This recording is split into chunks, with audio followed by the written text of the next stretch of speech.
Hi. Well, my name is Daniel Evan Beck. Daniel Beck. The Beck is spelled Boek, and some say that's a Dutch word for book. So my name is the Book of Daniel, or Daniel's Book. And when I was young, my mom left Mr. Beck, and for reasons I don't want to go into right now, but she ended up marrying a man named Claude Solomon. Now, Claude Solomon's mom, she her maiden name was King, and so he would jokingly say that he was the son of King Solomon. And I thought about the story of Solomon when I was younger because of that, and how wise Solomon was. And few people really uh, are aware of some of the wit and the wisdom of Solomon. Jesus said of himself, he said, "A wiser than Solomon is here." Well, I began to look for the wisdom of Jesus and the wisdom of Solomon and see, where is that wisdom? Where is it in the New Testament? Jesus' wisdom.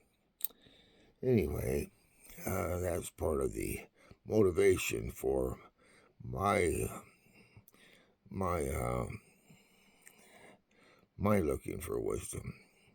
So you're going to be able to listen to what I have to say and try to discover, am I wise or not? Um, part of wisdom is, I think, to know how dumb you are. It's to be wise about what you are dumb about. Wisdom. And I don't think you get wisdom, or you don't get wise without being dumb, without realizing that you have questions that need to be answered. Questions are everything. Without the right question, you can't really expect to get any kind of good answer. At any rate, see if you can discover whether I'm wise or not, or whether the words that the Spirit has given me are wise or not. And we'll take it from there. One of the things that Solomon said I thought was pretty clever was that there are four things that are most fascinating to me. He said, it's the way of the serpent on a rock. It's the way of a ship on a sea. It's the way of the bird in the air. The serpent on the rock is side to side, and the ship in the sea, it's both side to side, but it's rocking motion, and the bird in the air is up and down. Solomon said those three things are most fascinating. No, yet four, he said. The fourth was the way of a man with his maiden. Isn't that clever that he's referring to the act of sex, and he's saying it's the combination of all the other three, the up and down, the side to side, and the rocking motion of the ship on the sea. Now that's clever. That's the wisdom of Solomon. Jesus said, wiser than Solomon is here. Tell me, what is it that Jesus said that was as wise and clever as what Solomon said in that example of the way of a man with his maiden? Until you find those answers to that question, you're probably not grasping the whole story of Jesus. Here's something that Jesus taught. He said, he kind of said something that sounded unjust to me. He says something like the rich get richer and the poor get poorer. And he made it sound like that was a good thing, right? Listen to this. He says, to him who has, much shall be given. And to him that has not, what he has, even what he has shall be taken away. What he thinks he has shall be taken away.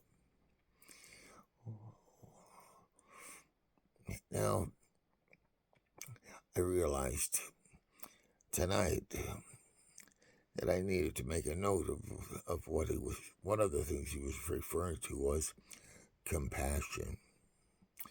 To the one who has compassion, much compassion will be given to him.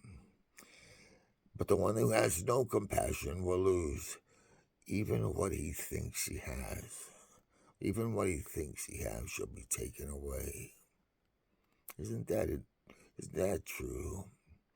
Without compassion, we don't have a whole lot to begin with. Without faith in other people, we don't have a whole lot to begin with. Without faith, to him that has faith, much faith shall be put in him. And to him who has no faith, he will lose even what he thinks he has. Mercy. To the one who has mercy, much mercy shall be given to him. And to him who has no mercy, even what he thinks he has shall be taken away. That, my friends, sounds to me like the wisdom of Solomon.